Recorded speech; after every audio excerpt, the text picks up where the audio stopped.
క్రోమటోగ్రఫీలో మనం జనరల్‌గా ప్రిన్సిపల్స్ ఏమంటున్నాము? So, this nano liquid chromatography will be generally like a conventional HPLC. So, మామూలు HPLC లానే ఉంటుంది. బట్ డిఫరెన్స్ ఏంటి అంటే, ఈ టెక్నిక్‌లో separation of analytes takes place on a capillary column containing the selected stationary phase. So, ఇక్కడ కూడా same మనము హెచ్‌పీఎల్‌సీలో ఎలా అయితే మొబైల్ ఫేజ్, స్టేషనరీ ఫేజ్ తీసుకుంటామో ఇక్కడ కూడా సేమ్ అదే తీసుకుంటాం. బట్ డిఫరెన్స్ ఏంటి అంటే కన్వెన్షనల్ కాలమ్స్‌లో కాకుండా క్యాపిలరీ కాలమ్స్ అంటే చిన్న చిన్న కాలమ్స్‌లో చేస్తున్నాం. సో, అది కూడా ఎట్లాంటి కాలమ్స్ చూడండి. So, we are employing the capillaries of internal diameter less than 100 micrometres. So, less than 100 micrometres internal diameter ఉండే కాలమ్స్‌ని మనం యూజ్ చేస్తున్నాము. తర్వాత ఫ్లో రేట్స్ ఎంత మొబైల్ ఫేస్‌ది 25-800 నానోలీటర్ పర్ మినిట్. సో, ఈ ఫ్లో రేట్స్ అనేది మనము నానోలీటర్‌లో మెయింటైన్ చేస్తున్నాం కాబట్టి ఈ పర్టిక్యులర్ టెక్నిక్‌కి నానో లిక్విడ్ క్రోమటోగ్రఫీ అనేది వచ్చింది. So, the term nano liquid chromatography has basically arised from the small columns or very small columns that we are using and the flow rates that we are using for the technique, the separation technique. So, ఈ రెండిటి పారామీటర్స్‌ని మనం use చేస్తున్నాం కాబట్టి ఇంత తక్కువగా use చేస్తున్నాం కాబట్టి ఈ టెక్నిక్‌ని నానో లిక్విడ్ క్రోమటోగ్రఫీ అంటున్నాం. సో, నానో లిక్విడ్ క్రోమటోగ్రఫీ లాగానే ఇంకో టెక్నిక్ ఉంది. క్యాపిలరీ క్రోమటోగ్రఫీ అని ఆర్ క్యాపిలరీ లిక్విడ్ క్రోమటోగ్రఫీ అని. సో, క్యాపిలరీ లిక్విడ్ క్రోమటోగ్రఫీలో ఏంటి అంటే 150-500 మైక్రోమీటర్స్ ఇంటర్నల్ డయామీటర్ ఉన్న కాలమ్స్ యూజ్ చేస్తాము. అండ్ 1-20 మైక్రోలీటర్ పర్ మినిట్ ఉన్న రేంజ్ యూజ్ చేస్తాం. సో, హెచ్‌పీఎల్‌సీ కంటే తక్కువ శాంపుల్ వాల్యూమ్ ఉండేవి ఈ 2 టెక్నిక్స్. ఏవేవి? ఒకటి క్యాపిలరీ లిక్విడ్ క్రోమటోగ్రఫీ, ఒకటి nano liquid chromatography. So, nano liquid క్రోమటోగ్రఫీలో నానో లీటర్స్‌లో ఉంటుంది మన ఫ్లో రేట్ రేంజ్ పర్ మినిట్‌కి. అదే క్యాపిలరీలో మైక్రో లీటర్స్‌లోనే ఉంటుంది. బట్ స్మాల్ కాలమ్స్ ఉంటాయి. సో, ఈ రెండిటిని మనం జనరల్‌గా హెచ్‌పీఎల్స్ కంటే తక్కువ ఆర్ చిన్న టెక్నిక్స్ అని చెప్పొచ్చు. బట్ మనకు ఈ పర్టిక్యులర్ సిలబస్ పాయింట్ ఆఫ్ వ్యూలో we have only nano liquid chromatography. So, our further discussion will be confined only to this nano liquid chromatography. So, let us see why should we perform this nano liquid chromatography since we have already a sophisticated technique called as HPLC. So, already HPLC అనేది the most widely used chromatographic technique అంటున్నాము. ఎటువంటి శాంపుల్‌నైనా మనము ఆ particular టెక్నిక్‌లో separate చేయగలుగుతాం అంటున్నాం. But ఆ technique ఉన్నప్పటికీ మళ్ళీ ఎందుకు వేరే టెక్నిక్స్ మనం ఎవాల్వ్ చేయాల్సి వస్తుందన్నది ఇక్కడ మనం బేసిక్‌గా చూస్తున్నాం. So, advantages of nano LC over HPLC. So, in nano liquid chromatography, relatively low flow rate represents an interesting advantage over conventional techniques. So, మనం హెచ్‌పీఎల్‌సీలో మామూలుగా 1 ML per minute, 2 ML per minute మిల్లీ లీటర్స్‌లో తీసుకుంటాం. అదే నానో లిక్విడ్ క్రోమటోగ్రఫీలో ఏం చేస్తున్నాం? ఎంఎల్‌లో కాకుండా నానో లీటర్స్‌లో తీసుకుంటున్నాం. సో, మెయిన్‌గా అక్కడ ఏం చేస్తున్నామంటే ఫ్లో రేట్‌ని చాలా తగ్గించేస్తున్నాం. సో, ఫ్లో రేట్ తగ్గించడం వల్ల ఏమవుతుంది? మొబైల్ ఫేసు దాంతో పాటు వెళ్ళే శాంపుల్ కూడా తక్కువగానే ఫ్లో అవుతూ ఉంటుంది. సో, దీనివల్ల అడ్వాంటేజ్ ఏమంటున్నాం? It will allow the perfect coupling with mass spectrometry. So, the biggest problem with generally the HPLC is that మనం ఎల్‌సీఎంఎస్ అట్లాంటి టెక్నిక్స్ చదివేటప్పుడు చెప్పుంటాం. సో, లిక్విడ్ క్రోమటోగ్రఫీ నుంచి మనకు వచ్చే ఎలిమెంట్ అంతా కూడా మాస్ క్రోమటోగ్రఫీలో పంపించడానికి లేదు. ఎందుకంటే మనకు అంత వాల్యూమ్ ఆఫ్ శాంపుల్‌ని మాస్ స్పెక్ట్రోమీటర్‌లో పంపించలేం. సో, ఓన్లీ కొంచెం అమౌంట్‌ని మాత్రమే మనం పంపించగలం అన్నమాట. సో, అట్లాంటప్పుడు హెచ్‌పీఎల్‌సీలో ఎంఎల్ పర్ మినిట్ అంటున్నాం. For example 1 ML per minute అంటే అంత 1 ఎంఎల్ ఆఫ్ శాంపుల్ మనం పంపిస్తే ఓవర్‌లోడింగ్ అయిపోతుంది మాస్ స్పెక్ట్రోమీటర్‌లో. సో, అప్పుడు మనం ఏం చేస్తున్నాం? శాంపుల్‌ని కొంచెం వేస్ట్ చేసేసి కొంచెం ఫర్ ఎగ్జాంపుల్ 1 ఎంఎల్ ఉందనుకోండి. 0.1 ఎంఎల్‌ని మాత్రమే మాస్ స్పెక్ట్రోమీటర్‌లోకి పంపించి మిగిలిన 0.9 ఎంఎల్‌ని మనం డిస్కార్డ్ చేసేస్తాం. బట్ అట్లాంటి ప్రాబ్లమ్స్ ఈ నానో లిక్విడ్ క్రోమటోగ్రఫీలో ఉండదు. ఎందుకని? Because the volume of the sample that is coming out from the column will be in the range of nano litres per minute. So, అంత తక్కువ శాంపుల్ వస్తుంది కాబట్టి without any wastage of the sample we can perform the coupling of the liquid chromatography and mass spectrometry. So, this is the first advantage of nano liquid chromatography. అడిషనల్‌గా ఏమంటున్నాం? Cost are reduced because of the limited use of mobile phase. So, 1 ML per minute అంటే 10 మినిట్స్‌కి లేదు 1 hour అయితే ఎంత అవుతుంది మనకు? It will take around 60 ml of mobile phase. అదే నానో లిక్విడ్‌లో నానో లీటర్స్ కాబట్టి మనకు ఒక 1 మినిట్‌కి for example 100 nano litres use చేశామనుకోండి. మనకు 1 అవర్‌కి ఏమవుతుంది? It will be around something like 6 ml అంత తక్కువ కన్జ్యూమ్ అవుతుంది. సో, మొబైల్ ఫేస్ గనక కన్జంప్షన్ తగ్గితే ఆటోమేటిక్‌గా కాస్ట్ కూడా తగ్గిపోతుంది కాబట్టి ఈ పర్టిక్యులర్ టెక్నిక్ కొంచెం cost friendly and more over it is also eco friendly. Eco friendly అంటే తక్కువ మొబైల్ ఫేస్ వేస్ట్ జనరేట్ అవుతుంది కదా! అక్కడ మిల్లీ లీటర్స్‌లో జనరేట్ అయితే ఇక్కడ నానో లీటర్స్‌లో జనరేట్ అవుతుంది కాబట్టి ఎకో ఫ్రెండ్లీ కూడా ఈ టెక్నిక్ అనమాట. So, this is the second advantage. Third advantage, in addition peak dilution during the chromatographic run reduced with an increase in mass sensitivity. So, peak dilution అంటే ఏంటి అంటే మామూలుగా for example మనం 20 micro litre of sample inject చేస్తాం హెచ్పిఎల్సిలో, అంతేనా? కన్వెన్షనల్గా. So 20 micro litre of sample inject చేసామనుకోండి. సో ఆ 20 మైక్రో లీటర్ కాస్త ఏమవుతుంది? మొబైల్ ఫేస్తో మిక్స్ అయ్యి డైల్యూట్ అయిపోతుందా? For example 1 ml per minute అంటున్నాం. సో 1 మినిట్లో ఏమవుతుంది? ఆ 20 మైక్రో లీటర్ కాస్త 1 ml ఆఫ్ మొబైల్ ఫేస్లో డైల్యూట్ అయిపోతుంది. అంటే మనం కాన్సన్ట్రేషన్ తగ్గించేస్తున్నాం శాంపుల్ని. సో శాంపుల్ కాన్సన్ట్రేషన్ తగ్గిపోతే ఏమవుతుంది?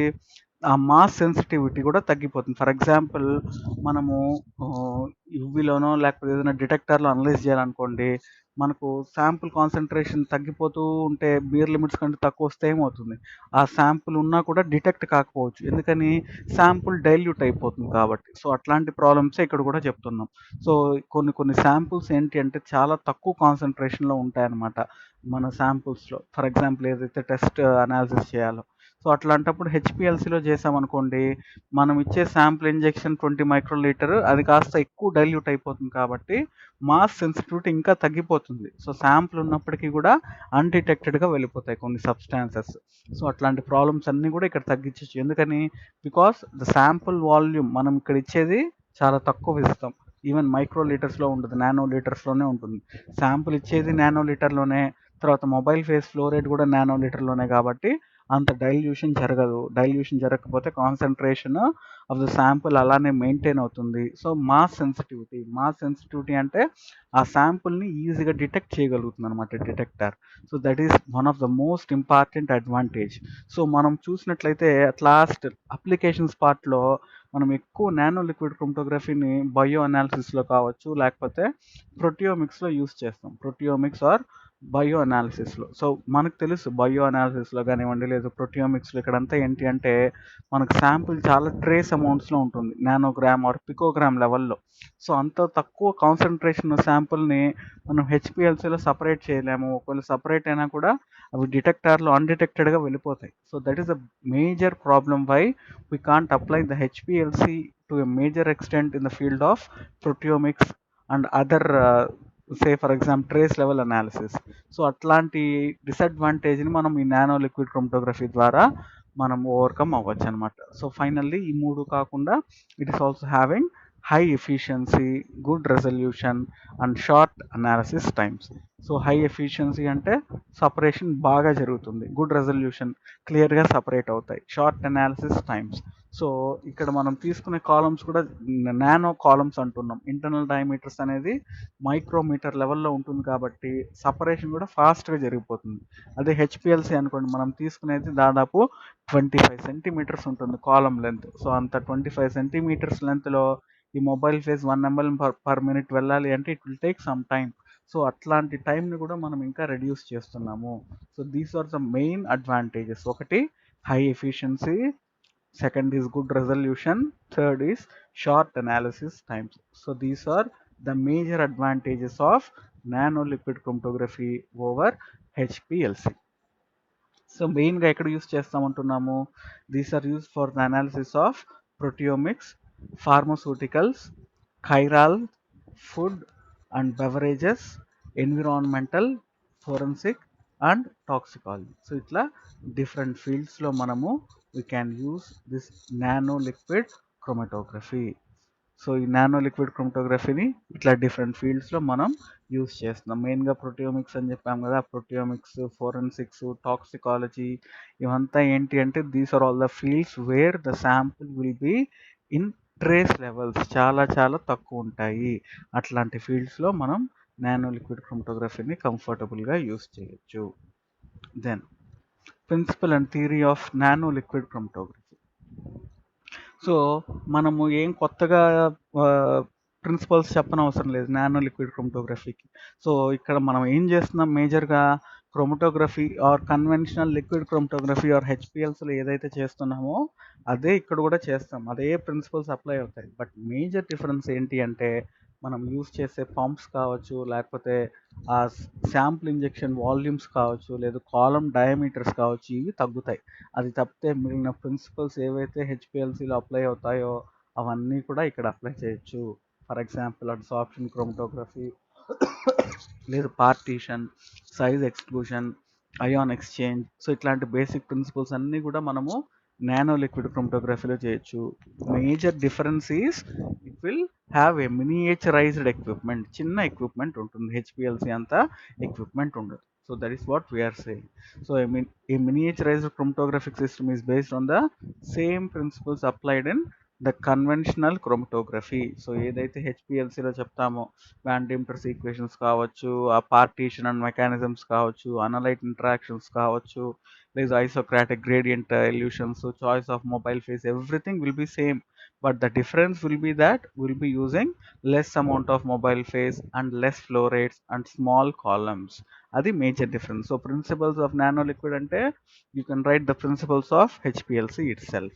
దెన్ ఈ ప్రిన్సిపల్స్ ఏమైనప్పటికీ ఏమని చెప్తున్నాం, however there are important differences concerning the instrumentation employed. So దేంట్లో డిఫరెన్సెస్ ఉంటాయి, మనం యూస్ చేసే పంప్స్ కావచ్చు, ఇంజెక్టార్స్ కావచ్చు, కాలమ్స్, డిటెక్టార్స్లో చిన్న చిన్న మోడిఫికేషన్స్ చేసుకుంటాం. ప్రిన్సిపల్ అంతా సేమ్గానే ఉంటుంది.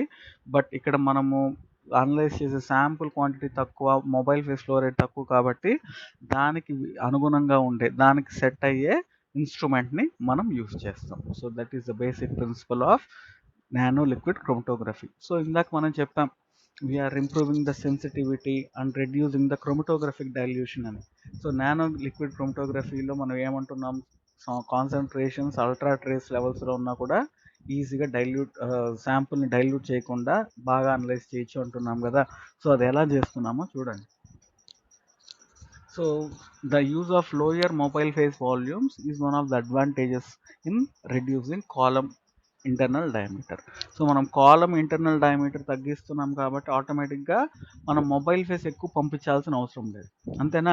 సో చిన్న కాలమ్స్ కాబట్టి తక్కువ మొబైల్ ఫేస్ పంపిస్తాం, అదే పెద్ద కాలమ్స్ అయితే ఎక్కువ మొబైల్ ఫేస్ వాల్యూమ్ పంపించాలి. సో మొబైల్ ఫేస్ మనం ఎందుకు తక్కువ పంపిస్తున్నామంటే the major reason is because we're employing the columns with less internal diameters. చిన్న చిన్న కాలమ్స్ యూస్ చేస్తున్నాం కాబట్టి మనం తక్కువ మొబైల్ ఫేస్ వాల్యూమ్నే పంపించగలుగుతున్నాము.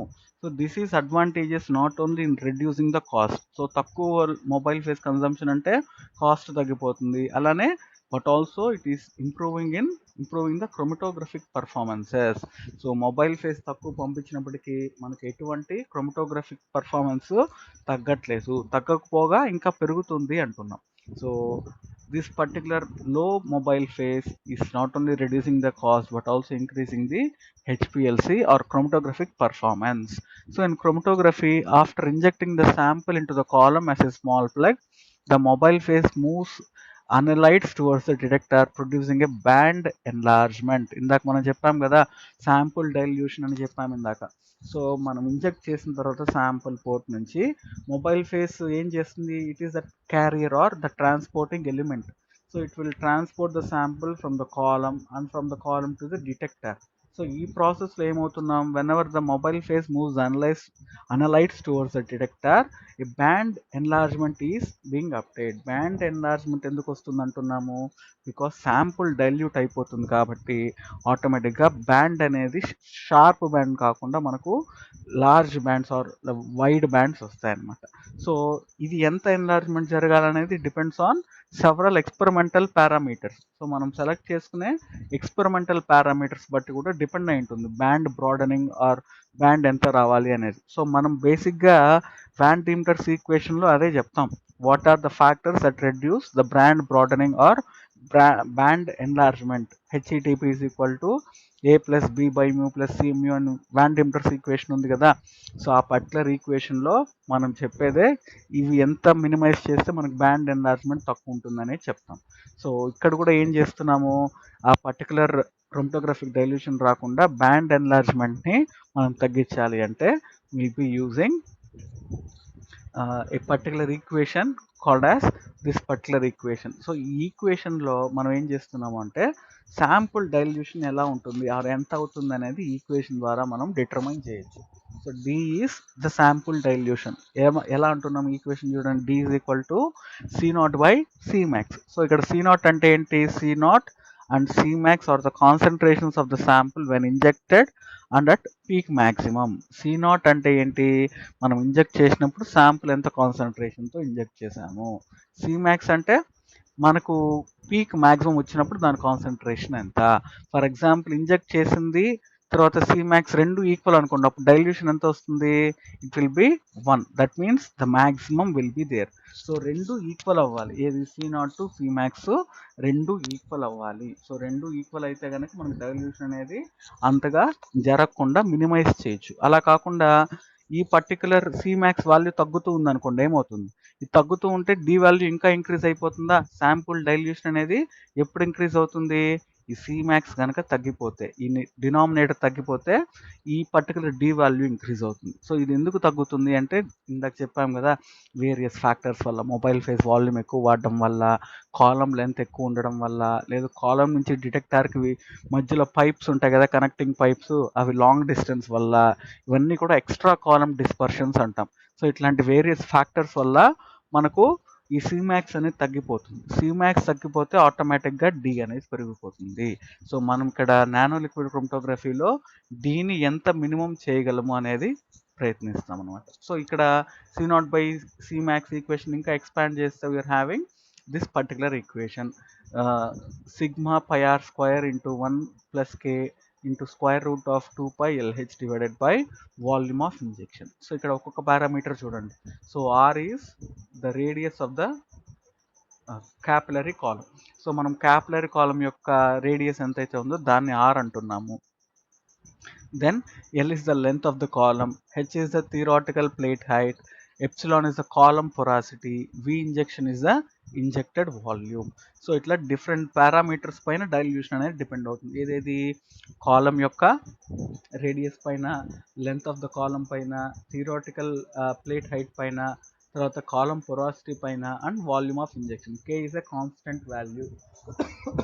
సో ఈ పర్టికులర్ ఈక్వేషన్లో ఏంటి అంటే ఇప్పుడు మన ఎయిమ్ అంతా ఏంటి, to minimise this D value. So డీని ఎంత మినిమైజ్ చేయాలనేది. సో ఇక్కడ డీని ఎంత మినిమైజ్ చేయాలనేది దేనిపైన డిపెండ్ అవుతుంది చూడండి, చాలా ఫ్యాక్టర్స్ ఉన్నాయి.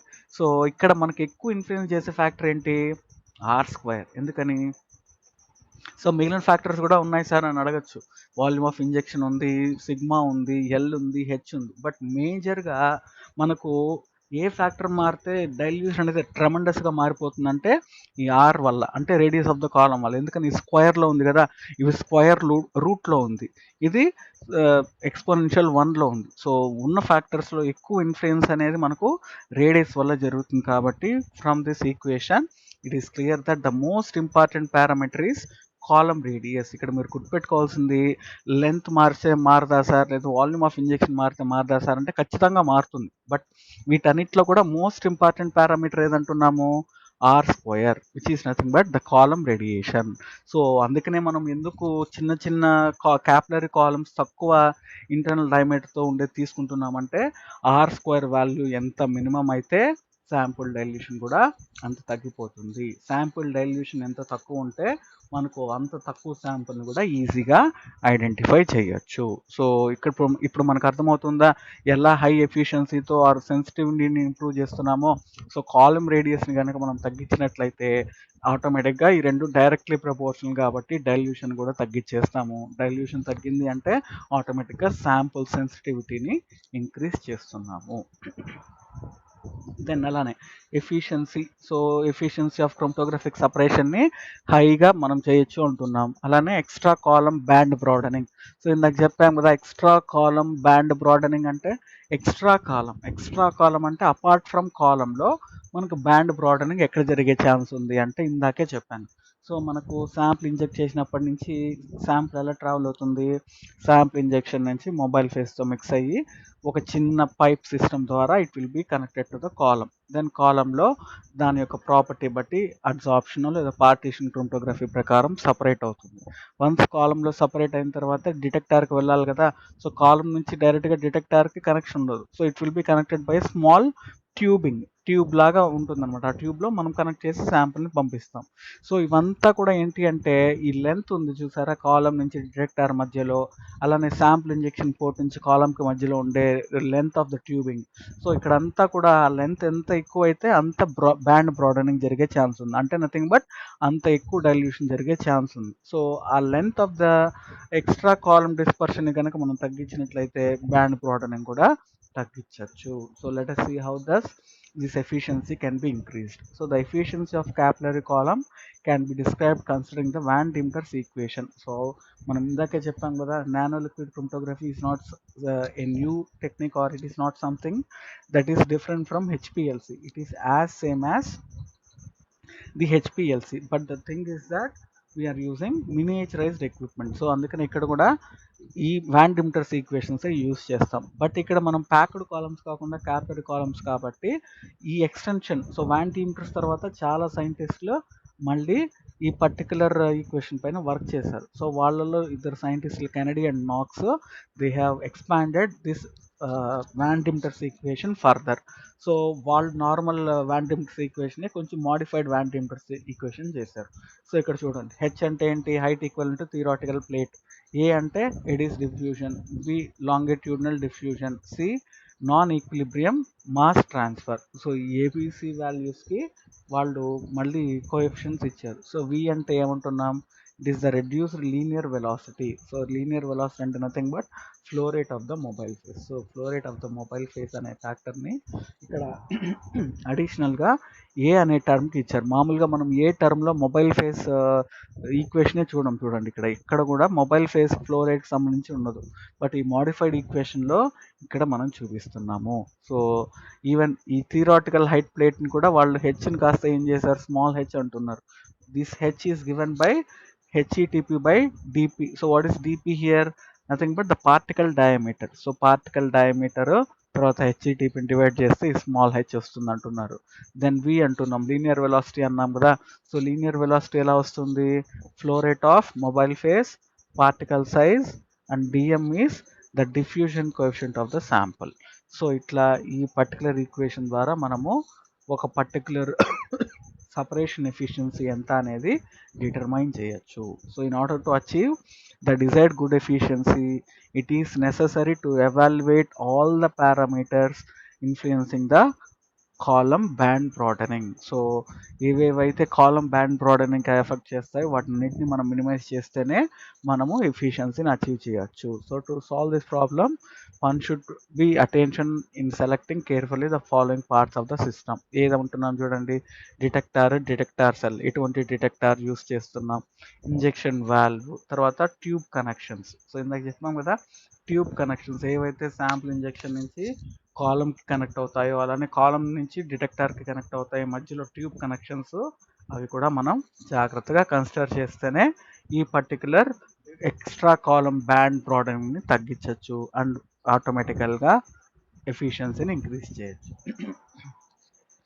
Then these are the basic theory and concepts regarding the nano liquid chromatography. Then coming to instrumentation. So as we said, the instrumentation is miniaturized. It is not the components that we are using differently, but it is the miniaturized equipment. Miniaturized అంటే అన్ని చిన్నగా చేసేస్తున్నాం అనమాట. So హెచ్పిఎల్స్లో మనకేముంటుంది, mobile phase reservoir. So mobile phase reservoir ఇక్కడ ఉంది. Then pumps ఉంటుంది, ఇంజెక్షన్ వాల్వ్స్ ఉంటుంది, శాంపుల్ వాల్వ్స్ ఉంటాయి, దెన్ కాలమ్ ఉంటుంది, దెన్ డిటెక్టార్ ఉంటుంది, సిస్టమ్ అండ్ రికార్డర్. సో ఇక్కడ కూడా సేమ్ అవే ఉన్నాయి చూడండి. బట్ ఇక్కడ మెయిన్ డిఫరెన్స్ ఏంటి, అన్నీ కూడా మనము we are taking very small dimensions of the equipment. So మనం ఏవేవైతే యూజ్ చేస్తున్నామో అన్ని చిన్నగా తీసుకుంటాం. సో ఇక్కడ చూడొచ్చు క్యాపిలరీ కాలమ్ చిన్నగా ఉంది, అలానే లూప్స్, శాంపుల్ వాల్స్ ఇవన్నీ చిన్నగా ఉన్నాయి. సో ఎక్విప్మెంట్ అంతా కూడా చిన్నగా అయిపోతుంది అనమాట. హెచ్పిఎల్సి అంత పెద్ద ఇన్స్ట్రుమెంట్స్ ఉండదు, ఇక్కడ చిన్నగా అయిపోతుంది. సో ఇక్కడ మీరు చూడొచ్చు. సో ఈ పైప్స్ ఏవైతే ట్యూబింగ్ అని చెప్పాం కదా, ట్యూబింగ్ అని చెప్పాం కదా ఇందాక, ఇదే ట్యూబింగ్ అంటే. సో ఈ పర్టికులర్ ట్యూబింగ్, సో ఇట్లా పైప్సే మొత్తం కనెక్ట్ చేస్తూ వెళ్తాం ఒకదానికొకటి. శాంపుల్ ఇంజెక్షన్ నుంచి మళ్ళీ కాలంకి వెళ్ళేవి, కాలం నుంచి మళ్ళీ డిటెక్టర్కి వెళ్ళేవి, ఇవంతా ట్యూబింగ్స్ అనమాట. ఈ ట్యూబింగ్ లెంత్ ఎంత అనేది ఇందాక మనం చెప్పాం. సో ఇవంతా కూడా మనం మినియేచరైజ్ చేసుకొని ఈ నానో లిక్విడ్ క్రోమటోగ్రఫీ ఇన్స్ట్రుమెంటేషన్ని డిజైన్ చేస్తాం. సో ఇందాక చెప్పినట్లే, as that of HPLC, these are also having pumps, injection systems, columns and detectors. But what is the major difference here? We are using microfluidic pumps. Microfluidic pumps అంటే మామూలుగా హెచ్పిఎల్సిలో milli లీటర్స్లో pump చేస్తాం, ఇక్కడ micro లీటర్స్లో pump చేస్తాము, దాన్ని మళ్ళీ nano లీటర్స్కి తగ్గిస్తాం. కాబట్టి we're calling them as microfluidic pump systems. అలానే nano volumes injection. So nano litre లెవెల్లో శాంపుల్ ఇంజెక్ట్ చేస్తాం కాబట్టి ఆ ఇంజెక్షన్ సిస్టమ్స్ని నానో వాల్యూమ్ ఇంజెక్షన్స్ అంటున్నాం. Then columns and detectors. So మనకి హెచ్పిఎల్సీలో ఏవైతే యూస్ చేస్తామో అవే యూస్ చేస్తాము, బట్ చిన్నగా వాటిని మోడిఫై చేసుకుంటాం. So let us see these parts of the nano liquid chromatography. So coming to the first component called as microfluidic pump systems. So delivering mobile phases at microliter and nanoliter per minute is a challenging issue in microfluidic techniques. So ఎందుకు అంటే మనం చెప్పేయచ్చు ఈజీగా nano litres pump చేయండి లేదా micro litre pump చేయండి అని, but practically speaking మనం 1 micro లీటర్ని prepare చేయాలంటేనే చాలా చాలా కష్టం మన హ్యాండ్తో. It is very difficult to even prepare out a single or 1 micro litre. అట్లాంటిది నానో లీటర్ని మనం పంపించాలి అంటే ఆ ఎక్విప్మెంట్ ఎంత ఎఫిషియెంట్గా ఉండాలో చూడండి. So this is a challenging issue in designing a nano liquid chromatography instrument. So ఈ పంప్స్ ఏవైతే యూస్ చేస్తున్నామో they must be capable of delivering the mobile phases both isocratic and gradient modes. ఇక్కడ పంపింగే కష్టం అంటున్నాం nano litre are micro litre లెవెల్లో. మళ్ళీ అది కాకుండా ఐసోక్రాటిక్కి యూజ్ అవ్వాలంటున్నాం, గ్రేడియంట్కి యూజ్ చేయాలంటున్నాం. సో ఐసోక్రాటిక్ అండ్ గ్రేడియంట్ చేసినా కూడా మళ్ళీ ఏంటి, ప్రెసైజ్గా ఉండాలి, రిప్రొడ్యూసిబుల్గా ఉండాలి.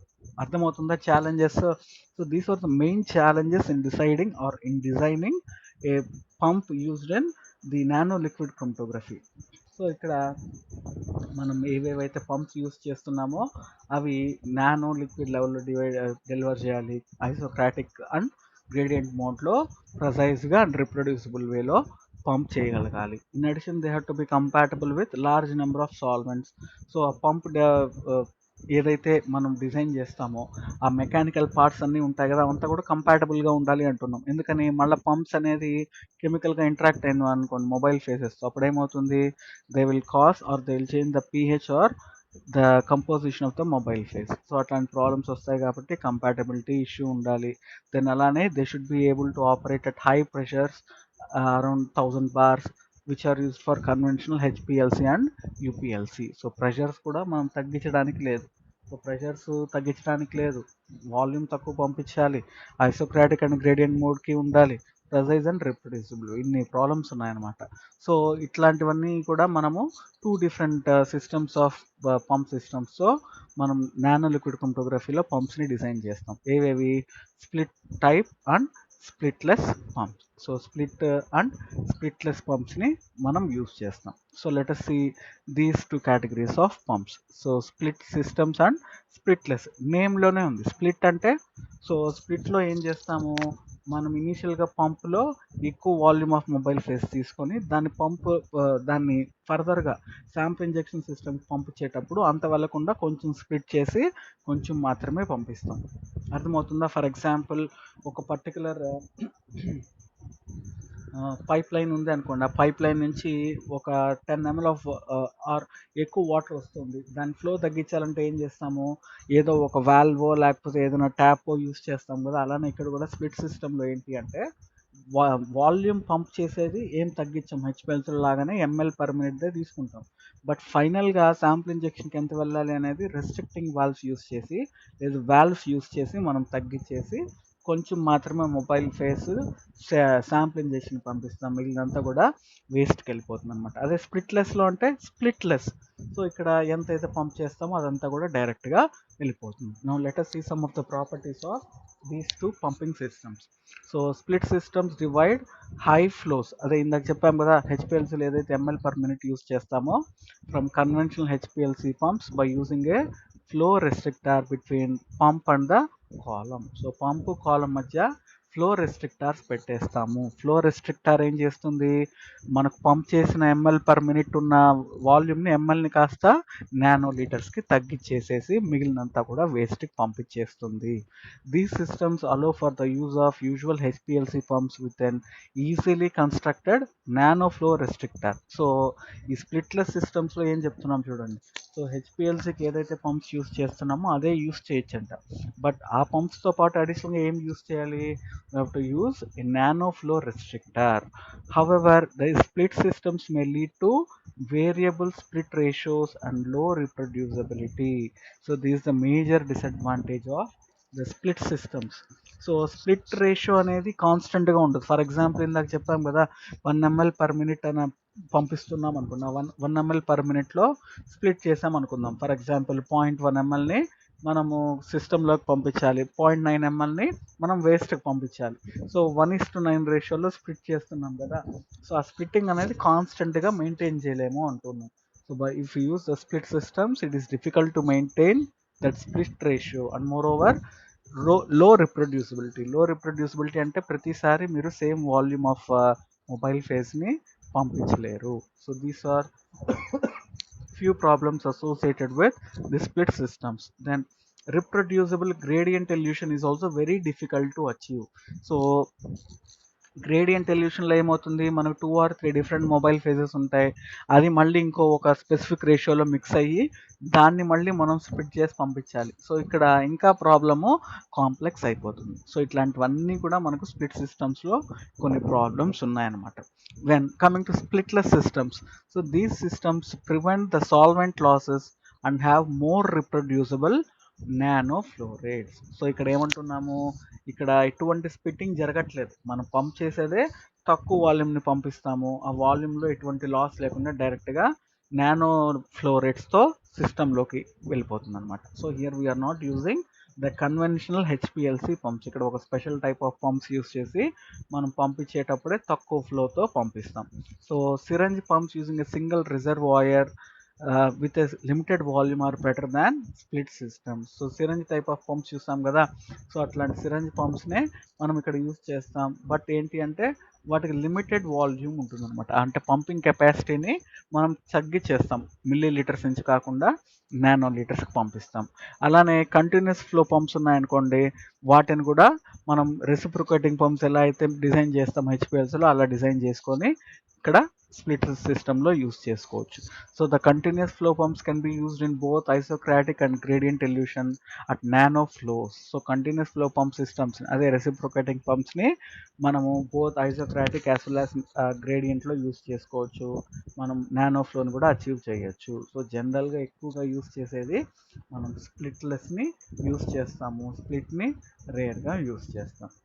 Then so these are the diagrams for splitting systems, different arrangements. ఇక్కడ చూడండి, ఫర్ ఎగ్జాంపుల్ 2 డిఫరెంట్ సాల్వెంట్స్ ఉన్నాయనుకోండి, పంప్ ఏ నుంచి ఒక మొబైల్ ఫేస్, పంప్ బి నుంచి ఒక మొబైల్ ఫేస్, ఈ రెండు కూడా మనకు ఒక పర్టికులర్ రేషియోలో గ్రేడియంట్లో మిక్స్ అవుతుంది. Then they are coming in to this particular mixer chamber. So mixer chamber దగ్గర వచ్చిన తర్వాత మళ్ళీ ఒక రెస్ట్రిక్టార్ ద్వారా కాలంకి వెళ్తుంది. చూడండి, రెస్ట్రిక్టార్ అంటే ఇందాక చెప్పాం కదా, సో రెస్ట్రిక్టార్ అంటే ఏంటి, it will restrict the volume of mobile phase flowing in to a column. So అది రెస్ట్రిక్ట్ చేస్తుంది, ఎంఎల్ పర్ మినిట్ కాకుండా nano litres per minute. So these are different designs. So ఇవన్నీ కూడా కాన్సెప్ట్ సేమ్, అన్నిట్లో restrictor use చేస్తాము, but వాటి designs డిఫరెంట్గా ఉంటుంది. సో ఈ థర్డ్ దాంట్లో ఎలక్ట్రోమాగ్నెటిక్ ప్రపోర్షనేట్ వాల్వ్ యూస్ చేస్తాం, రెస్ట్రిక్టార్ యూజ్ చేయకుండా ఎలక్ట్రోమాగ్నెటిక్ ప్రపోర్షనేటింగ్ వాల్వ్ యూస్ చేసి మనం నానో ఫ్లోని అచీవ్ చేస్తాం. So these are different designs for splitting systems. Versus splitless సిస్టమ్స్లో మనం ఇట్లాంటి టైప్ ఆఫ్ అరేంజ్మెంట్ యూస్ చేస్తాం. స్ప్లిట్లెస్ అంటే ఇక్కడ మనం పంపించేదే తక్కువ పంపిస్తాము, ఎటువంటి రెస్ట్రిక్టార్స్ లేకుండా మనం వాల్వ్స్ ద్వారా మనం ఫ్లోని అడ్జస్ట్ చేసి పంపిస్తున్నాం. So solvent A, solvent B ఉంది. So they are coming by use of suitable vents, and they'll be flowing through a flow meter, and finally they'll be mixing up, and by means of a T restrictor, T shape లో ఉంది కాబట్టి దీన్ని T valve అంటాం. So ఈ T valve ద్వారా ఫర్దర్గా sample ఇంజెక్షన్లోకి వెళ్ళిపోతుంది. So these are two different adjustments. So ఇందాక మనం చెప్పాం కదా సిరంజ్ టైప్ అని, ఇంకొకటి కంటిన్యూస్ ఫ్లో అని. సో వాటికి సంబంధించిన డయాగ్రామ్స్ అనమాట ఇక్కడ. So these are all different types of split and splitless pumping systems. Then so కొన్ని చోట్ల ఏంటంటే నానో లిక్విడ్తో పాటు క్యాపిలరీ కాలమ్ని కూడా కంబైన్ చేసి ఒకేసారి మనం యూస్ చేయొచ్చు. సో అట్లాంటి అరేంజ్మెంట్ ఇక్కడ. సో ఇది D1 అనేది nano flow liquid chromatography, D2 అనేది it is capillary chromatography. So రెండింటిని కూడా కంబైన్ చేసి కొన్నిసార్లు ఇట్లా అడిషనల్ కాంబినేషన్తో మనం యూస్ చేసుకోవచ్చు, కానీ ఇది రేర్గా యూస్ చేస్తారు. So then coming to the second component called as sample injection systems. So the volume of the injected sample is another important parameter that needs great attention in chromatography. So ఇక్కడ ఈ particular sample injection గురించి కూడా మనం జాగ్రత్తగా discuss చేయాల్సిన అవసరం ఉంది. ఎందుకని కాలంని మనం తక్కువ సైజ్ తగ్గించేస్తున్నాం. సో కాలం అంత చిన్నది చేసినప్పుడు దాంట్లో మనం ఎక్కువ వాల్యూమ్ ఆఫ్ శాంపుల్ని ఇంజెక్ట్ చేయలేం కదా. సో కాలం ఎంత పెద్దదైతే అంత ఎక్కువ శాంపుల్ వేయచ్చు. కాలం తక్కువగా ఉంది అంటే తక్కువ శాంపుల్ని ఇంజెక్ట్ చేయాలి. సో నార్మల్గా హెచ్పిఎల్సిలో మనం 4.5 మిల్లీమీటర్స్ ఉంటేనే 20 మైక్రోలీటర్ ఆఫ్ శాంపుల్ ఇంజెక్ట్ చేస్తున్నాం. ఇక్కడ ఏం చేస్తున్నాం, 4.5 మిల్లీమీటర్స్ని కాస్త 75 మైక్రోమీటర్స్కి తగ్గించేస్తున్నాం internal diameter. So column size తగ్గిపోయింది కాబట్టి ఆటోమేటిక్గా మనం ఇంజెక్ట్ చేసే శాంపుల్ వాల్యూమ్ కూడా తగ్గించాలి. So the volume of injected sample is another important parameter that needs greater attention. Since a non-appropriate injection column can cause serious problems, deteriorating the analytes during separation due to extra column band broadening. So మనం sample కనుక ఎక్సెస్లో ఇచ్చామంటే ఏమవుతుంది, serious problems ఏమవుతుంది, కాలం మొత్తం sample fill అయిపోయింది అనుకోండి, ఇంకా stationary phase అనేది సపరేట్ ఎట్లా చేస్తుంది. ఫర్ ఎగ్జాంపుల్ మనం 1 డేలో తినాల్సిన ఫుడ్ని ఒకే పూటలో తిన్నాం అనుకోండి, ఏమవుతుంది, ఓవర్లోడింగ్ అయిపోతుంది కదా. అలానే కాలం కూడా అంతే అనమాట. కాలంలో అది సపరేట్ చేయగలిగే శాంపుల్ ఇస్తే క్లియర్గా సపరేట్ చేస్తుంది. అలా కాకుండా కాలం మొత్తాన్ని శాంపుల్తో ఫిల్ చేసేస్తే it cannot separate the samples. So ఆ కాలం ఓవర్లోడింగ్ అనేది కూడా మనం శాంపుల్ ఇంజెక్షన్ ఎక్కువ ఇస్తే మనకు సపరేషన్ జరగదు. సో దానివల్ల extra column dispersion, band broadening ఇట్లాంటివన్నీ వస్తాయి. కాబట్టి శాంపుల్ ఇంజెక్షన్ని కూడా మనం కంట్రోల్డ్గా తగ్గించాలి. So therefore in any chromatographic system the sample must be introduced as a zone as narrow as possible. So మనం శాంపుల్ ఏదైతే ఇంజెక్ట్ చేస్తామో అది చాలా నారో జోన్గా ఇంజెక్ట్ చేయాలి. ఎందుకని మనం శాంపుల్ ఇంజెక్ట్ చేసేటప్పుడే బ్రాడ్ బ్యాండ్ లాగా పోయింది అనుకోండి, ఏమవుతుంది, అది ఇంకా బ్రాడనింగ్ జరిగిపోతుంది. అదే మనం తక్కువ నారో శాంపుల్గా పంపిస్తే అది వెళ్ళే కొద్ది డైల్యూషన్లో కొంచెం ఎక్కువగా బ్రాడనింగ్ జరగచ్చు. సో ఇట్లా మనము శాంపుల్ పంపించేటప్పుడే తక్కువ ఇంజెక్ట్ చేయాలి. ఎక్కువ కనుక ఇంజెక్ట్ చేస్తే బ్యాండ్ బ్రాడనింగ్ ఎక్కువ అయిపోతుంది అనమాట. సో అదే మనం ఇక్కడ అంటున్నాం. So the sample must be introduced as narrow as possible. So ఇక్కడ నానో కాలం క్రోమటోగ్రఫీ కావచ్చు, లేకపోతే ఇంక దేంట్లో అయినా కావచ్చు. సో ఒక కాలంలో మనం ఎంత వాల్యూమ్ ఆఫ్ శాంపుల్ ఇంజెక్ట్ చేయొచ్చు అనేది ఈ పర్టికులర్ ఈక్వేషన్ ద్వారా మనం క్యాలిక్యులేట్ చేయొచ్చు. So here the equation is given as Vmax, that is the maximum volume of sample that can be injected into a column is equal to 0.36 into square root of LDP into DC square into K plus 1. So ఇక్కడ L అంటే column length అంటున్నాం, DP అంటే particle diameter, DC అంటే column diameter, and K is the retention factor. So ఈ particular factors కనుక మనం use చేస్తే ఒక కాలం గురించి మనకి డైమెన్షన్స్ తెలుసు అనుకోండి, దాని particle size, internal diameter, length, దాని కెపాసిటీ, రిటెన్షన్ ఫ్యాక్టర్. సో ఒక శాంపుల్ యొక్క ఎంత మ్యాక్సిమం వాల్యూమ్ ఇంజెక్ట్ చేయాలనేది ఈక్వేషన్ ద్వారా మనము డిటర్మైన్ చేస్తాము. సో ఇప్పుడు ఆటోమేటిక్గా మనం ఏం చేస్తున్నాము, ఈ పర్టికులర్ నానో కాలమ్స్లో మనం ఇంటర్నల్ డయామీటర్ తగ్గించేస్తున్నాం కదా. ఇంటర్నల్ డయామీటర్ DC తగ్గితే ఏమవుతుంది, ఆటోమేటిక్గా మనం ఎంత శాంపుల్ ఇంజెక్ట్ చేయాలో అది కూడా తగ్గించేయాలి కదా. సో మనము హెచ్పిఎల్సీలో ఇచ్చేంత శాంపుల్ నానో లిక్విడ్ క్రోమటోగ్రఫీలో ఇవ్వడానికి లేదు. సో ఇప్పుడు తక్కువ శాంపుల్ ఇవ్వాలంటే ఏం చేయాలి? So we are using dedicated valves commercially available with internal loop with volumes of 40 to 60 నానోలీటర్స్. So నార్మల్గా రియోడైన్ వాల్వ్లో ఎంత ఉంటుంది, 20 మైక్రోలీటర్ లూప్స్ ఉంటాయి. సో అంత శాంపుల్ని మనం ఇక్కడ ఇంజెక్ట్ చేయలేము, ఎందుకని కాలమ్ డైమెన్షన్స్ చిన్నగా ఉన్నాయి కాబట్టి. సో ఇప్పుడు మనం దానికి ఏం చేయాలంటున్నాము, అడిషనల్గా డెడికేటెడ్ వాల్వ్స్ యూస్ చేసి వాల్యూమ్ని ఈ రేంజ్లో పంపించాలి. సో ఇలానే కాకుండా డెడికేటెడ్ వాల్వ్సే కాకుండా loops of higher volumes are employed. However in this case only part of the sample solution is injected controlling time.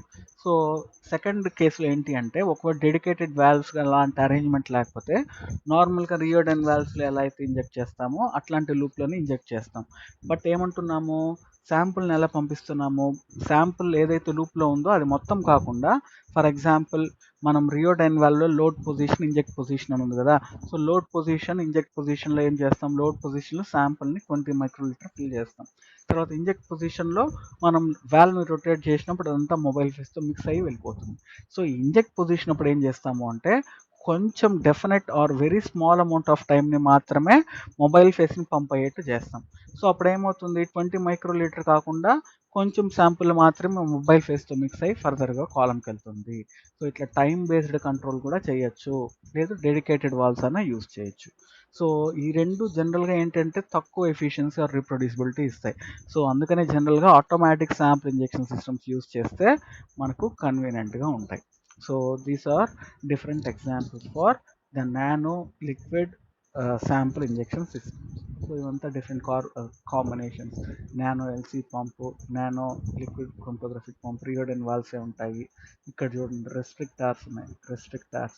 So రెస్ట్రిక్టార్స్ ద్వారా మనం ఎంత శాంపుల్ వెళ్ళాలి అనేది మనం డిసైడ్ చేయొచ్చు, ఈ లూప్స్ని తగ్గించేయచ్చు. సో ఇట్లా డిఫరెంట్ కాంబినేషన్స్లో మనము కాన్సన్ట్రేషన్ తగ్గించేసి తక్కువ శాంపుల్ని పంపిస్తాం. Then coming to the third component called as nano columns. Nano columns. So we are calling these columns as nano columns because they are used to separate nanoliters of sample. So ఇక్కడ జనరల్గా different scales of chromatography మనం చెప్తాం, preparative scale అని, analytical scale అని, లేదా semi preparative అని. So ఇప్పుడు అడిషనల్గా అడ్వాన్స్మెంట్ వచ్చింది కాబట్టి apart from analytical scale we are also having 3 different more scales of operation called as micro scale, capillary and nano scale. So ఇక్కడ ఒక్కొక్క scale of operation internal diameter ఎంత, వాటి ఫ్లో రేంజ్ ఎంత అనేది ఇక్కడ ఇచ్చాం. సో నానో స్కేల్లో కాలమ్ ఇంటర్నల్ డయామీటర్ ఇందాక చెప్పాం కదా, ఫస్ట్లోనే 75 మైక్రోమీటర్స్ నుంచి 100 మైక్రోమీటర్స్ వరకు ఉండొచ్చు. తర్వాత ఫ్లో రేట్ 100 నానోలీటర్ పర్ మినిట్ నుంచి 1 మైక్రోలీటర్ పర్ మినిట్ వరకు ఉండొచ్చు. అలానే ఇక మిగిలిన చూస్తే క్యాపిలరీలో 150 to 300, flow is 3 to 10 microlitre. Then అలానే మైక్రో స్కేల్లో 500 micrometres to 1 millimetre. Then flow rate 10 microlitre to 100 microlitre. So ఇంకా అనలిటికల్ స్కేల్లో మనకు ఆల్రెడీ తెలిసింది. So these are all different dimensions that are used. So ఇక్కడ కింద చూసారు కదా, so these are the diagrammatic representations of nano columns. So ఎంత చిన్నగా ఉన్నాయి చూడండి కాలమ్స్ అన్నీ కూడా. సో ఇట్లా కాయిల్ అయిపోయి ఉంటాయి. క్యాపిలరీ అంటే మనకు చాలా సన్నగా ఉంటుంది కాబట్టి గ్యాస్ కాలమ్స్ ఎలా అయితే ఉంటాయి, ఇక్కడ కూడా ఇవి కూడా చాలా చిన్నగా ఉంటాయి, కాయిల్ లాగా ఉంటుంది అనమాట. So these are all the diagrammatic representations of nano columns. So ఇది ఇంకో క్లాసిఫికేషన్ ఇందాక చెప్పినట్లే. సో నానో కాలంలో column ID is less than 0.01 millimeters and the flow will be less than 1 microliter. So all the columns of 100 micrometer of internal diameter can be employed. Nano LC columns of 75 micrometers are most frequently used. ఇందాక చెప్పాం కదా 100 నుంచి 75 వరకు use చేయొచ్చని, but 100 కాకుండా జనరల్గా most of the కేసెస్లో 75 micrometres internal diameter ఉన్న కాలమ్స్ని ఎక్కువగా యూస్ చేస్తాము. So this internal diameter column provides a good compromise between detectability, loadability, robustness in LC separation. So ఇట్లా కనుక ఈ ఐడి తీసుకుంటే డిఫరెంట్ అడ్వాంటేజెస్ ఉంటాయని చెప్తున్నాం. దెన్ అలానే these nano columns are made up of polyimide fused silica capillaries. So ఇక్కడ column గురించి మాట్లాడుతున్నాం, ఇంకా స్టేషనరీ ఫేజ్ గురించి రాలేదు. సో మీరు ఇక్కడ గుర్తుపెట్టుకోవాల్సింది, ఇప్పుడు మనం చెప్పబోయేది కాలమ్ మెటీరియల్. మామూలుగా హెచ్పిఎల్సీలో ఏం చేస్తాం, కాలమ్ అంటే మనం స్టెయిన్లెస్ స్టీల్తో ప్రిపేర్ చేస్తాం కదా, బట్ ఇక్కడ క్యాపిలరీ కాలమ్ కాబట్టి కొంచెం ఫ్లెక్సిబిలిటీ ఉండాలి. సో స్టెయిన్లెస్ స్టీలే కాకుండా అదర్ ఆప్షన్స్తో కూడా మనం ఈ క్యాపిలరీ కాలమ్స్ని ప్రిపేర్ చేసుకోవచ్చు. So they can be made up of polyimide coated fused silica. So ఇదే సేమ్ పాలిఇమైడ్ కోటెడ్ని మనం జీసీ గ్యాస్ క్రోమటోగ్రఫీలో కూడా చూసాం. Fused silica open tubular columns అని మీకు గుర్తున్నట్లయితే, సో ఈ fused silica open tubular columns కూడా ఏంటి, these are the columns which are prepared from polyimide coated fused silica. Same అలాంటివి యూస్ చేస్తాం. సో మెయిన్ అడ్వాంటేజ్ ఏంటి చూడండి, ఇక్కడ ఫ్లెక్సిబిలిటీ ఎక్కువగా ఉంటుంది, high mechanical resistance and variety of internal diameters. So apart from that stainless steel కూడా use చేయొచ్చు, లేదు టైటానియం కూడా యూస్ చేయొచ్చు అంటున్నాం. దెన్ సో ఈ కాలం మెటీరియల్ని ఇలా చేస్తాం. దెన్ లోపల కాలంలో ప్యాక్ చేసే దాన్ని ఏమంటున్నాం, స్టేషనరీ ఫేజ్ అంటున్నాం. సో స్టేషనరీ ఫేజ్లో మనము సిలికా బేస్డ్ పార్టికల్స్ కావచ్చు, లేదు మోనోలిథిక్ బెడ్స్ కావచ్చు, లేదు other wall coated organic and inorganic మెటీరియల్ని స్టేషనరీ ఫేజ్గా తీసుకోవచ్చు. So these are all the basic things about the columns used in nano liquid chromatography. Coming to the types of columns. So different types of columns చూడండి, packed columns, monolithic capillary columns and open tubular columns. So అన్ని capillary columns in the sense అవి చాలా చిన్నగా ఉంటాయి అనేది, 75 micrometres of internal diameter ఉంటుంది. So packed కాలం అంటే ఆ కాలం ఏదైతే ఉందో దాంట్లో కంప్లీట్గా స్టేషనరీ ఫేస్ని మొత్తం బల్క్గా ప్యాక్ చేసేస్తాం. సో దాన్ని ప్యాక్డ్ క్యాపిలరీ కాలమ్స్ అంటాం. So in these the stationary phase allows the separation of analytes by all the mechanisms. So హెచ్పిఎల్సిలో చెప్పిన ప్రిన్సిపల్స్ ఇక్కడ కూడా అన్నాం కదా. సో పార్టిషన్ కావచ్చు, అబ్జార్ప్షన్ కావచ్చు, size exclusion, affinity or ion exchange mechanism ద్వారా ప్యాక్డ్ కాలమ్స్లో మనం సపరేషన్స్ చేసుకోవచ్చు. Then second category are monolithic capillary columns. So monolithic capillary కాలమ్స్లో ఏంటి అంటే we are using monolithic stationary phases. So ఏంటి మోనోలిథిక్ స్టేషనరీ ఫేజెస్ అంటే, మోనో అంటే సింగిల్, లిథిక్ అంటే రాడ్ ఆర్ స్టోన్ అన్నట్లు అనమాట. సో ఇక్కడ ఏం యూస్ చేస్తున్నాం, single rods of organic or inorganic material that are produced in the capillary column. So మామూలుగా మనం ఏం చేస్తాము, ఈ క్యాపిలరీ కాలమ్స్ కావచ్చు, లేదా ప్యాక్డ్ కాలమ్స్లో చేసేటప్పుడు పౌడర్ని ప్యాక్ చేస్తాం, అంతేనా. సిలికా జెల్ పౌడర్, లేకపోతే సిలికా పౌడర్, లేకపోతే ఇంకేదైనా వేరే పార్టికల్స్ కూడా పౌడర్ ఫామ్లో ప్యాక్ చేస్తాం. అలా కాకుండా మోనోలిథిక్లో ఏముంటున్నాం చూడండి, instead of powder we are taking single rod. So ఆ కాలంలో ఉండేదంతా కూడా ఒక రాడ్ లాగా ఉంటుందన్నమాట. సో ఆ రాడ్ని అలానే మనం కాలమ్స్లో పెట్టేస్తాం. సో అట్లాంటి టైప్ ఆఫ్ స్టేషనరీ ఫేజెస్ని మోనోలిథిక్ స్టేషనరీ ఫేజెస్ అంటాం. మోనోలిథిక్స్ అంటే సింగిల్, మొత్తం అన్ని డిఫరెంట్ పార్టికల్స్ లాగా కాకుండా it will be in the form of a single rod.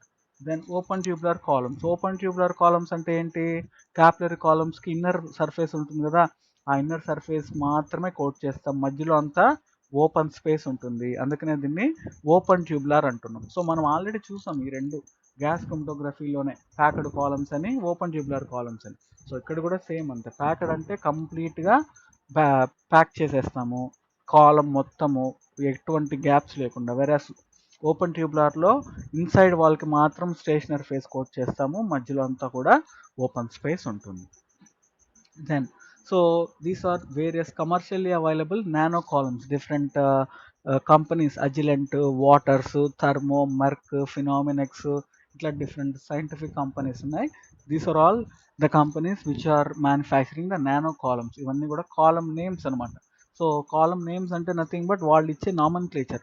So నా పేరు నేను నా ఇష్టం వచ్చినట్లు పెట్టుకుంటాను, అట్లా వేరే కంపెనీ మ్యానుఫ్యాక్చర్ చేసింది వేరే వాళ్ళకి తగినట్లు కాలం నేమ్ ఇచ్చుకుంటారు. బట్ అల్టిమేట్గా మీరు చూడాల్సింది ఇక్కడ నుంచి. సో ఇంటర్నల్ డయామీటర్స్ చూడండి ఎలా ఉంది, అన్నీ కూడా మ్యాక్సిమం 75 మైక్రోమీటర్సే ఉన్నాయి చూడండి, లేదు 100 మైక్రోమీటర్స్ ఉన్నాయి.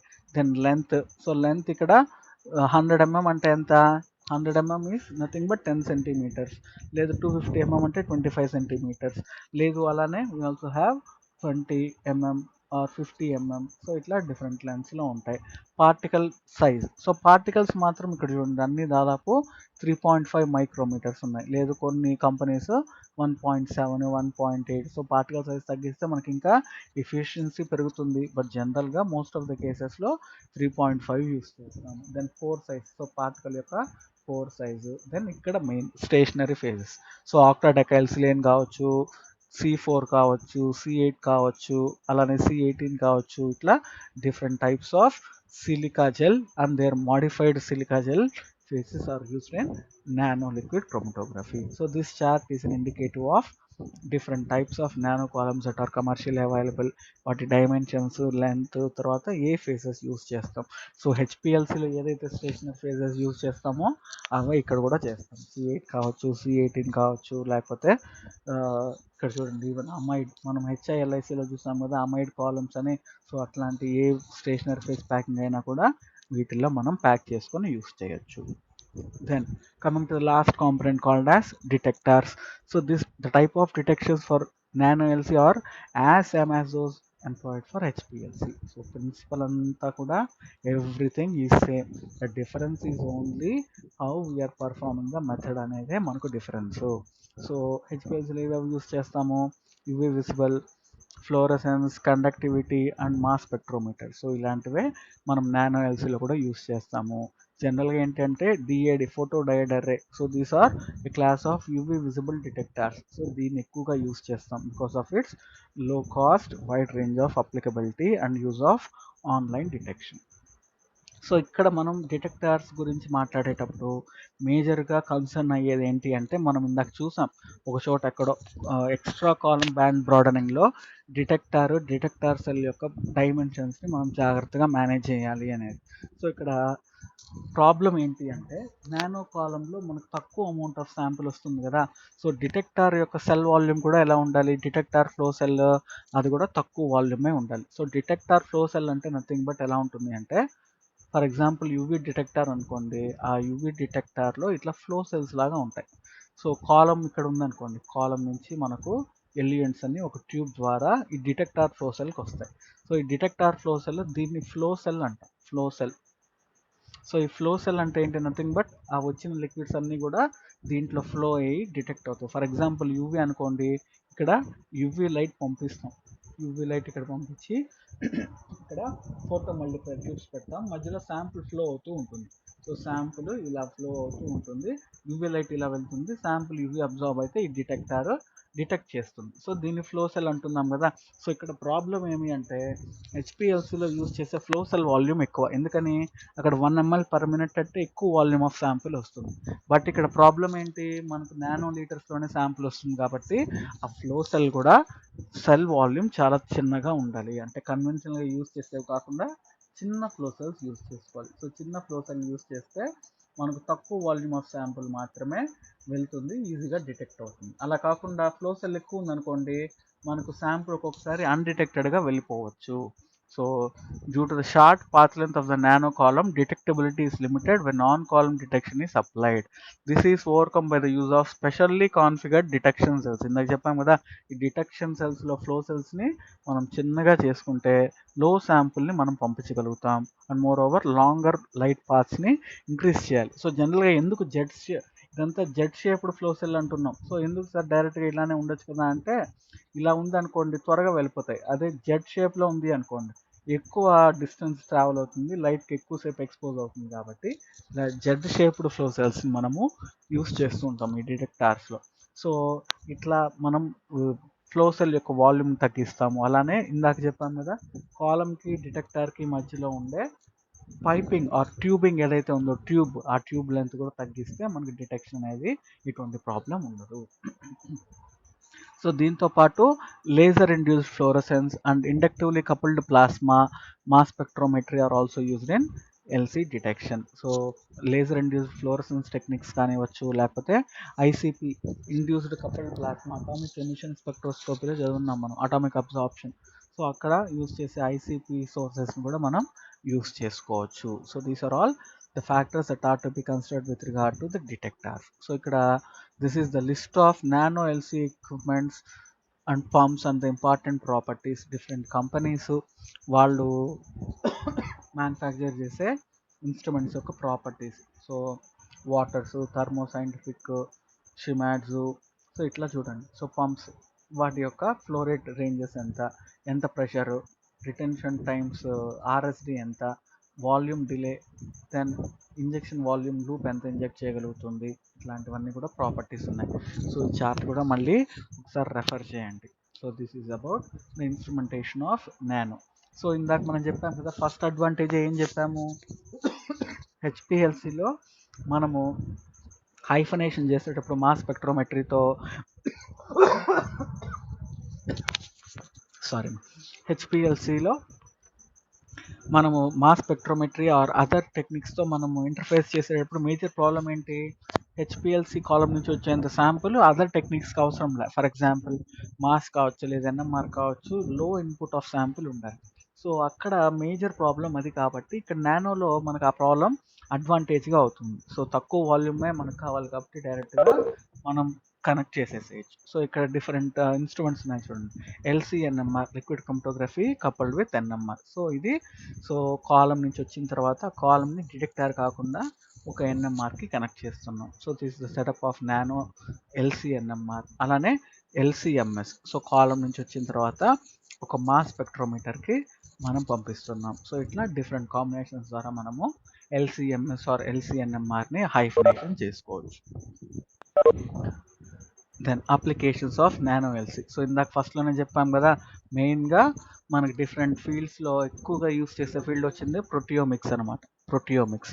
సో ఆ ప్రొటియోమిక్స్ ఫీల్డ్లో మనం ఎక్కువగా యూస్ చేస్తాము. Apart from that we are also having other applications. So ఈ చార్ట్ అంతా కూడా మళ్ళీ చూసుకోండి. సో ఫార్మస్యూటికల్ అనాలిసిస్లో డిఫరెంట్ డ్రగ్స్, వాటిని ఎలా అనలైజ్ చేస్తాము, ఇట్లా డిఫరెంట్ డ్రగ్స్ని ఎలా అనలైజ్ చేస్తాము. అలానే then we have applications in proteomic analysis. ఇది చాలా చాలా ఇంపార్టెంట్.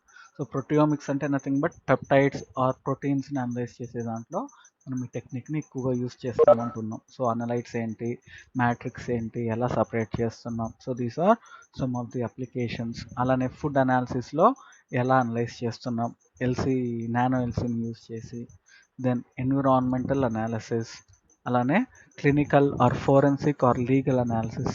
డోపింగ్ కావచ్చు, లేకపోతే ఏదైనా క్రైమ్ సీన్ అనాలిసిస్ కావచ్చు, లేదు ఇంకేదైనా అదర్ ఇన్వెస్టిగేషన్స్ కావచ్చు. అట్లాంటి వాటిల్లో ఎల్సి ఎలా యూస్ చేస్తున్నాము. సో ఇదంతా కూడా these are some of the applications of the LC nano LC. So this is about the nano liquid chromatography.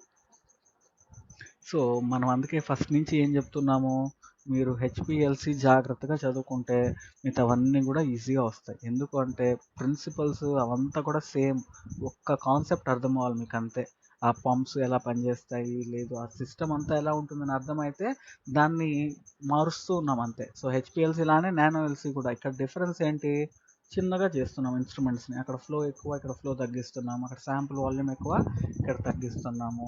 So హెచ్పిఎల్సితో compare చేస్తే దీంట్లో డిఫరెన్సెస్ ఏంటి అనేది మీరు గుర్తుపెట్టుకుంటే హెచ్పిఎల్సి వస్తే నానో ఎల్సి కూడా రాసేసేయచ్చు. So this is about the nano liquid chromatography. So అర్థమైందమ్మా?